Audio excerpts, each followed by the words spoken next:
Hello, I'm in a 2015 Nissan Sentra, and today I'm going to show you how to turn on and off your sports mode.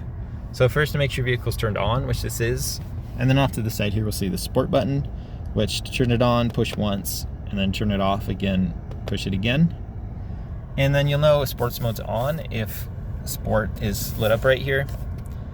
Basically what that would do is it'll increase the rate, let's say you accelerate, things like that, and shift.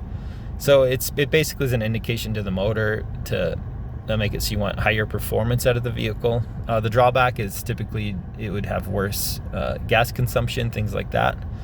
But you'll get a little bit quicker acceleration, like a little bit faster 0 to 60s. It would shift a little bit more quickly through gears and whatnot as you're trying to move.